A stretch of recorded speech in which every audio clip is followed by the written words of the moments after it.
일주일에 한 권 고서의 지혜를 내 것으로 만들기. 안녕하세요, 하루입니다. 아널드 베넷이 1911년에 출간한 정신적 효율성이라는 책의 2부를 소개해드리고 있습니다. 1부는 잘 들어보셨나요?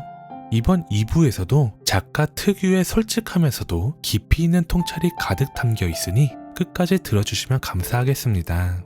이 고서에 담긴 지혜가 여러분의 삶에 작은 울림이 되기를 바라며 지금부터 낭독을 시작하겠습니다. 편안한 마음으로 들어주세요. 5장. 과거와 단절하기. 어두운 아침 우리는 잠에서 깨어났다. 그리고 오늘이 새해 첫날이라는 사실을 떠올렸다. 새해 결심이 만들어내는 특유한 활기찬 기운이 마음속에 샘솟는다. 그런데도 우리는 종종 새해 결심이라는 말만 들어도 우월한 듯 비웃는다. 마치 그건 어린아이 장난에 불과하고 이미 진지하게 생각해볼 가치를 잃었다고 스스로에게 말한다. 하지만 그것은 거짓말이다. 우리는 순진해 보이기 두려워 겉으로 태연한 척할 뿐 속으로는 여전히 새해 결심의 열기를 느끼고 있다. 실제로 우리 가운데 14은 새해 첫날 아침 침대에서 일어날 때 그 결심이 주는 신선한 에너지를 느꼈을 것이다. 그리고 지금 이 순간에도 많은 사람들이 새해 결심에 고무되어 있다. 이 지점에서 너무도 당연하지만 종종 간과되는 사실을 다시 한번 강조하고 싶다. 사람은 앞으로 나아가면서 동시에 멈춰 있을 수 없다. 나는 주변에서 자신을 단단한 밧줄로 묶은 채 언덕 아래 기둥에 고정해놓고 그 상태로 언덕을 오르려 애쓰는 이들을 자주 본다. 그렇다면 무엇보다도 중요한 결심은 바로 과거와 단절하는 결심이 아닐까. 과거는 결코 바꿀 수 없다. 과거에 대한 집착은 마치 무덤에 대한 집착과도 같다. 대부분의 경우 과거는 우울함과 후회의 원천일 뿐이다. 하지만 쾌활함은 우리 삶에서 가장 소중한 자산 가운데 하나이다. 나는 개인적으로 슬픔에 대해 적대적인 태도를 갖고 있으며 후회에 대해서는 더욱 강하게 반대한다. 이 감정들은 현재가 아니라 이미 지나간 과거를 먹고 자라기 때문이다. 난 후회의 존재 이유를 단 한 번도 찾지 못했다. 이미 벌어진 일은 되돌릴 수 없으니 차라리 잊어버리는 편이 훨씬 나을 것이다. 어느 위대한 성직자는 이렇게 말했다. 사물은 있는 그대로 존재하고 결과 또한 그대로 따른다. 그런데 왜 스스로를 속이려 하는가? 인간은 기억이 자신의 마음 전부를 지배하도록 내버려 두어서는 안 된다. 물론 후회나 깊은 슬픔만이 문제인 것은 아니다. 더 흔한 문제는 잘못된 과거에 대한 충성이 우리를 붙잡고 있다는 점이다. 나는 흔들리지 않는 삶의 원칙을 말하는 것이 아니다. 그런 원칙들은 쉽게 변하지도 않지만 우리를 크게 불편하게 만들지도 않는다. 여기서 말하는 건 그보다는 사소하지만 실은 삶에서 꽤 중요한 영향력을 행사하는 습관이나 태도들이다. 예를 들어 이런 습관이다. 하면 좋다는 건 알지만 아직까지 해본 적 없으니 앞으로도 안 할 거야. 이런 이유가 과연 말이 되는가? 나는 평생 이렇게 해왔으니 앞으로도 계속 이렇게 할 거야. 이것은 무슨 논리인가? 이야말로 비합리적인 보수성이 아닐 수 없다. 내가 아는 한 남자는 쓰고 다니던 모자 스타일을 평생 한 번도 바꾸지 않았다. 그의 아내가 당신에게 이 모자는 어울리지 않아요 라고 말해도 그는 평생 이렇게 써왔으니 지금 와서 바꿀 수 없다고 고집했다. 결국 아내는 그를 억지로 버스에 태워 모자 가게에 데려갔고 새 모자를 씌워주고는 옛 모자는 점원에게 건네주었다. 그리고 가게를 나오며 이렇게 말했다. 거 봐요. 바꾸는 게 절대 불가능한 건 아니잖아요. 새로운 결심을 세울 때 우리에게 가장 필요한 능력은 상상력이다. 마치 완전히 성숙한 상태로 태어나서 어제부터 내 인생이 시작되었다고 가정해보아라. 그렇다면 오늘이란 단지 하나의 실험일 뿐이고 어제의 모든 행동을 다시 점검하며 때로는 어제를 완전히 무시하는 태도에서 내일을 준비하게 될 것이다. 그리고 절대 이렇게는 말하지 않을 것이다. 나는 과거에 이렇게 해왔으니 앞으로도 계속 이렇게 할 거야. 결국 과거는 하나의 실험에 지나지 않는다. 이 사실을 진정으로 깨닫는다면 우리는 그 어떤 결심보다도 더 담대하고 가치 있는 새해 결심을 세울 수 있을 것이다. 6장 인생에 정착하기. 한 유명한 영국 소설가와 대화를 나누다가 이런 질문을 받았다. 정말 솔직하게 내가 몇 살로 보이나요? 나는 마음속으로 생각했다. 솔직하게 물어봤으니 그녀의 현실주의 소설만큼 솔직하게 대답해줘야겠군. 그래서 내 나름대로 대담하게 38이요 라고 했다. 혹시 실제 나이보다 조금이라도 젊게 말했을 거라 믿고 안도했지만 그녀는 승리감 어린 미소를 지으며 이렇게 말했다. 나는 43이에요. 그 순간 대화는 멋지게 마무리될 수도 있었다. 그런데 그녀가 계속해서 물었다. 그럼 이제 당신 나이를 말해봐요. 이후로 내 나이라는 사실이 머릿속에서 떠나질 않았다. 어느덧 나도 나이를 들어가고 있다는 깨달음이 뼈아프게 다가왔다. 계단을 오르거나 옷을 입을 때 전보다 몸이 조금 더 조심스럽고 느려졌다는 걸 부정할 수 없었다. 거리에서 스치는 사람들도 어느새 나보다 젊어 보이는 경우가 많아졌다. 이 변화가 언제부터 시작되었는지는 정확히 알 수는 없지만 서서히 그러나 분명하게 다가온 건 사실이다. 한때 나는 90분 내내 축구장에서 왼쪽 윙으로 뛸 수 있었고 수영장에서는 150피트를 잠수한 채 헤엄칠 수도 있었다. 지금 생각해보면 그게 정말로 내 이야기였단 말인가? 어느새 나는 40이 넘어 오래된 질문들을 스스로에게 던지고 있다. 인생의 본질적 가치는 무엇인가?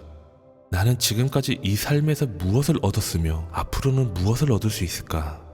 결국 이 모든 것이 얼마나 가치 있을까? 이보다 더 근본적이고 결정적인 질문이 또 있을까? 수많은 철학자가 이 문제의 해답을 제시해왔고 그들의 글을 읽으면 뭔가 깨달음을 얻을 수 있을지 모른다. 하지만 지금 내 머릿속에는 그 어떤 철학자의 지혜도 남아있지 않다. 어찌 보면 당연한 일이다. 이 문제만큼은 각자 스스로가 자기 자신의 철학자가 되어야 하기 때문이다. 인간의 본성 깊은 곳에는 누군가 만들어 놓은 기성품 같은 대답에 순순히 굴복하지 않으려는 본능적 저항이 자리 잡고 있다. 플라톤이 무슨 생각을 했던 간에 지금 내 삶과는 직접적인 상관이 없다. 그래서 이 질문은 언제나 새롭고 언제나 미해결 상태로 남으며 우리에게 극적으로 다가온다. 그보다 놀라운 건 이 질문을 스스로에게 던지는 사람이 너무나 적다는 사실이다. 대부분은 너무 늦게서야 이 질문을 떠올리거나 끝내 죽을 때까지 묻지 않기도 한다. 나는 확신한다. 우리 중 상당수는 인생의 결산 그리고 그 이전 단계인 재고조사조차 하지 않는다. 시간이 흘러가면서도 그저 더 좋은 가구, 더 나은 환기 시스템, 더 쾌적한 환경 같은 것들을 막연히 꿈꿀 뿐이다. 그러나 막상 어느 날 가게에서 재고를 정리하고 돈을 세어보려 하면 현실을 직면한 충격에 무너지고 만다. 힘겹게 일어서서 답답한 거실로 들어가 중얼거린다. 이젠 멋진 가구 같은 건 절대 살 수 없겠지. 좋은 환기 시스템도 못 달 거야. 조금 더 일찍 알았더라면 창문 하나쯤은 깨서 바람이라도 통하게 했을 텐데 이제 너무 늦어버렸어. 하지만 그럼에도 불구하고 우리는 희망과 야망을 계속 품어야 한다. 비록 그것들이 어쩌면 우리를 속이는 것이라 해도 그 속임은 때때로 즐거움을 준다. 약간은 또는 많이 속아도 된다. 다만 너무 깊이 빠져서는 안 될 것이다. 결국 우리가 살아가고 있는 지금 이 순간이 바로 진짜 삶이다. 20년 후의 삶보다도 훨씬 더 현실적이고 생생한 삶이 바로 지금이다. 이 사실을 기억해라. 곱씹고 흡수하고 스스로를 변화시켜라. 지금도 미래도 낭비하지 않기 위해서 망설이지 말고 당장 이 순간의 인생에 정착하라. 그제야 깨닫기 시작할 것이다. 현재를 충분히 만끽하지 않는 것이 얼마나 어리석은 일인지. 살아보지도 않은 미래를 미리 포기하고 절망해버리는 것이 얼마나 부질없는 짓인지를 말이다. 7장 성공, 솔직한 발언. 현대사회는 성공이라는 개념에 과도할 정도로 집착하고 있다. 최근 들어서는 성공에 관한 책을 쓰지 않은 작가를 찾기가 어려울 정도다. 그러나 대부분의 성공 관련 글은 그 저자들의 선의 때문인지는 몰라도 솔직함이 부족하다는 점이 문제다. 그들은 대부분의 사람들이 노력만 하면 성공할 수 있다고 주장한다. 하지만 이는 솔직히 말해 거짓에 가깝다. 성공이라는 개념의 본질은 평범한 대중과의 구별이다. 성공이란 평범한 사람들과 자신을 확연히 구분짓는 것. 이것이야말로 수많은 성공 형태들 사이에서 거의 유일하게 공통적으로 드러나는 특성이다. 그렇다면 대중을 상대로 성공하는 법을 가르친다는 것은 결국 그들이 스스로를 대중에게 분리하는 법을 안내한다는 의미가 된다. 이것 자체가 일종의 모순이라 할 수 있다. 물론 만약 인간의 본성이 지금보다 훨씬 고결하고 완벽했다면 성공은 자기 자신을 깊이 이해하고 철학적 평온을 이루는 것일 수도 있었을 것이다. 그리고 그런 모습의 성공이라면 누구나 충분히 도달 가능했을지도 모른다. 그러나 우리가 아는 성공은 전혀 다른 개념이다. 오늘날 우리가 말하는 성공은 크게 4가지 유형으로 나뉜다. 지식, 과학 분야에서 두각을 나타내는 경우, 예술 분야에서 두각을 나타내는 경우, 타인의 물질적 삶을 직접적으로 지배할 수 있는 영향력과 권력을 가진 경우, 부의 축적에 성공하는 경우. 이 4가지 중에서 부를 축적하는 성공이 가장 흔하고 비교적 달성하기 쉬운 형태이다. 지금 우리가 주변에서 목격하는 대부분의 성공 사례들은 이 4가지 범주 중 하나에 속할 것이다. 그렇다면 이런 성공이 평범한 사람들에게도 가능할까? 실제로는 불가능에 가깝다.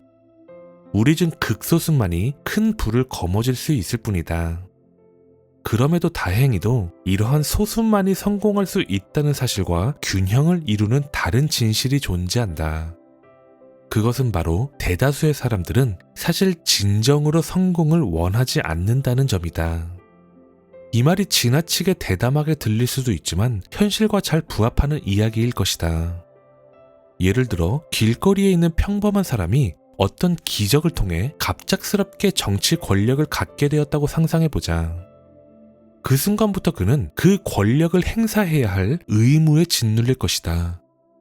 그리고 불과 일주일도 지나지 않아 스트레스와 피로, 불안과 짜증으로 가득 차 권력을 내던지고 싶은 마음만 간절해질 것이다.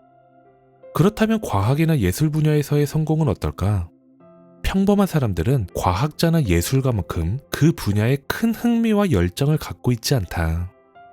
설령 우연히 유명세를 얻는다 해도 정작 그 분야에 대한 무관심 때문에 결국 그 성공을 유지하지 못하게 될 것이다. 물론 평범한 사람들도 돈은 좋아한다. 하지만 그들은 보통 자신의 본능적 욕구를 충족시킬 만큼의 돈을 모으기 전까지는 그 욕망을 멈추지 않을 뿐이다. 사실 이 지점에서 가장 예외적인 천재와 지극히 평범한 사람도 본질적으로 크게 다르지 않다. 결국 그들의 삶 역시 본능에 의해 결정되기 때문이다.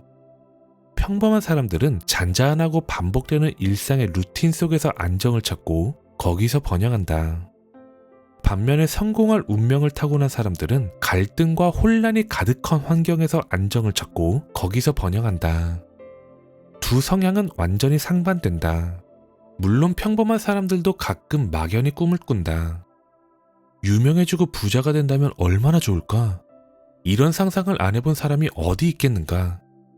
그러나 막연히 꿈을 꾼다는 것과 진심으로 그것을 원하는 것은 전혀 다른 문제다. 나는 가끔 스스로에게 이렇게 말하곤 한다. 나는 최고의 스포츠 선수가 되고 싶어. 그러나 내 이성은 즉시 이렇게 응수한다. 넌 그들을 동경할 뿐 그들과 똑같은 삶을 진심으로 살고 싶은 건 아니잖아.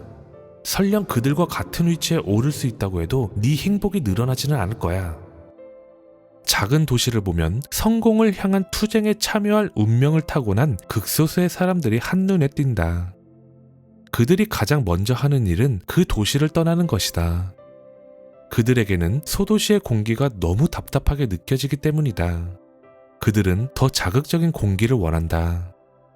하지만 그곳에 남아있는 사람들도 자신들만의 축소판 세계를 형성하며 그들만의 삶을 살아간다.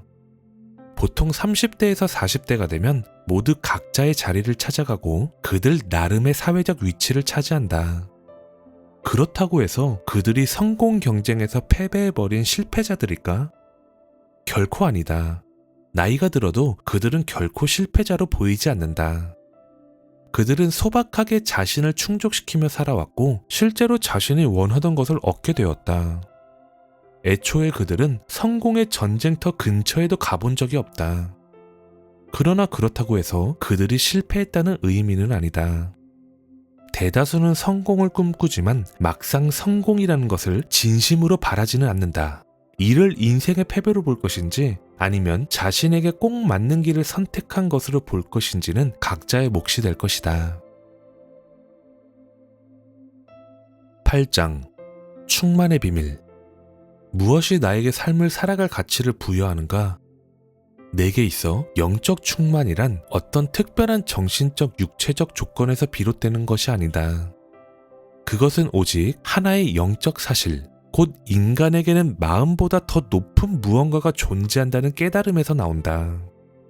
그리고 그 무언가는 우리의 마음을 통제할 수 있다. 그것이 영혼이든 다른 어떤 이름으로 불리든 상관없다.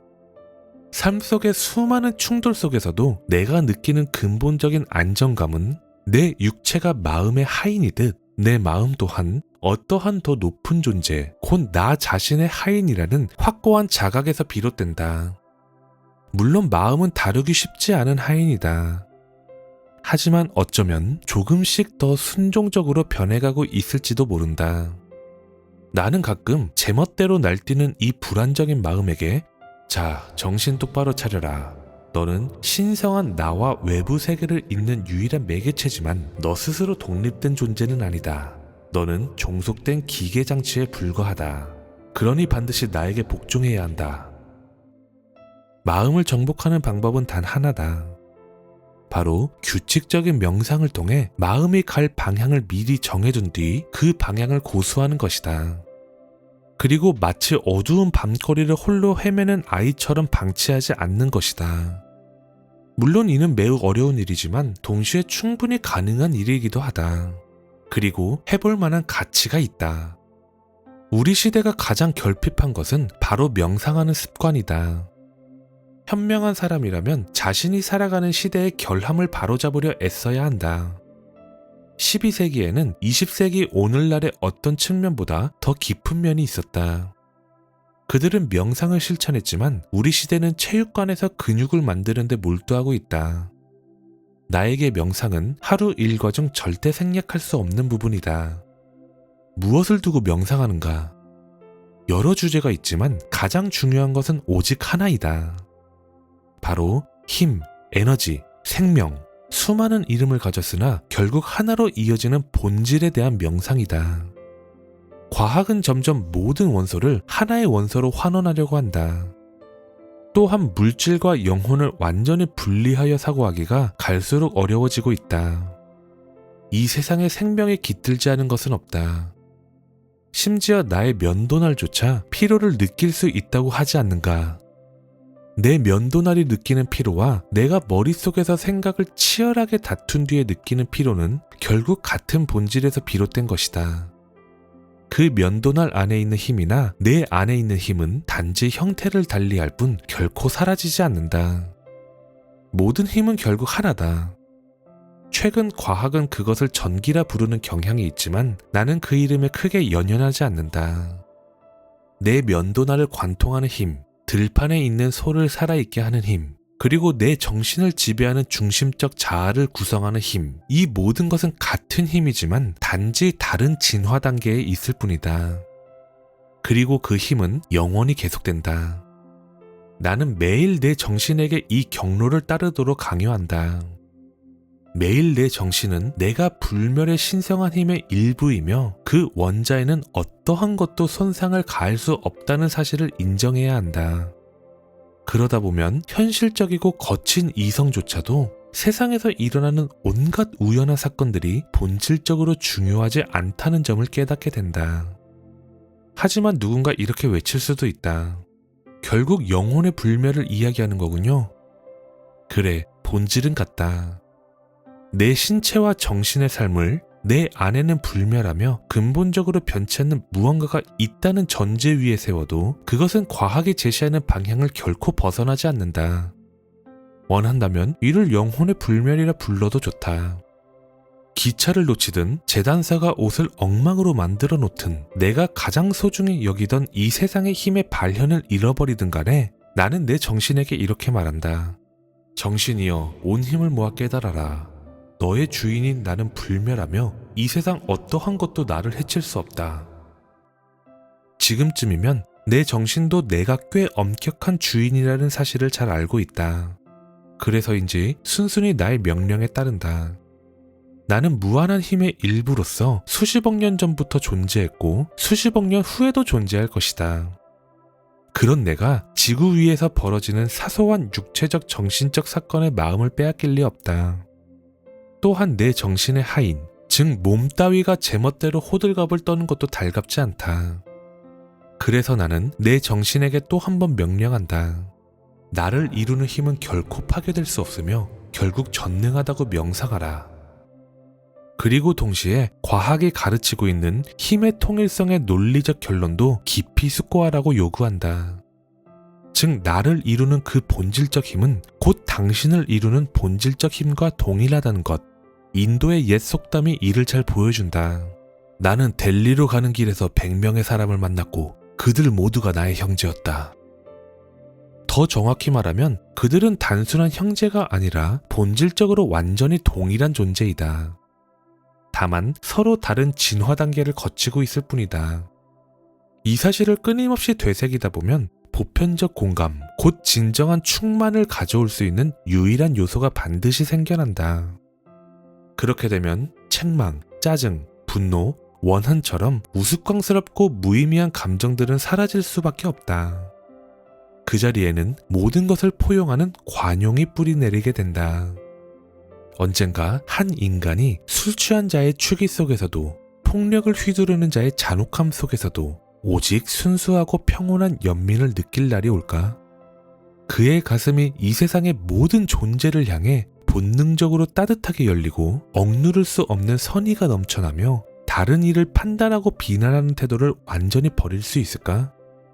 만약 그것을 해내지 못한다면 그는 결코 진정한 충만에 도달할 수 없을 것이다. 또다시 누군가는 이렇게 말할지도 모른다. 결국 가장 위대한 것은 사랑이라는 오래된 말을 되풀이하고 있는 거잖아요. 맞다. 그것보다 더 새로운 것을 나는 발견하지 못했다. 어쩌면 당신에게는 지겨울 수 있겠지만 나는 이 사실을 다시 한번 상기시키고 싶을 뿐이다. 그렇다. 델리로 가는 길에서 만난 쌍둥이 형제들이여, 나는 매일 명상한다. 힘은 결코 파괴될 수 없다는 깨달음을 통해 고요함을 기르고 모든 힘은 본질적으로 하나다 라는 자각을 통해 사랑을 기른다. 그리고 나는 확신한다. 고요함과 사랑 속에야말로 비록 황홀한 행복까지는 아닐지라도 흔들림 없는 평온한 행복의 비밀이 숨어 있다. 세상은 흔히 말한다.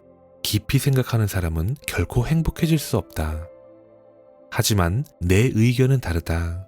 오히려 더 많이 생각하는 사람일수록 더 깊은 행복에 이를 가능성이 크다. 이것으로 2부도 마치게 되었습니다. 오늘도 여러분들만의 빛나는 여정을 응원합니다. 구독과 좋아요는 사랑입니다. 하루북드림이었습니다. 감사합니다.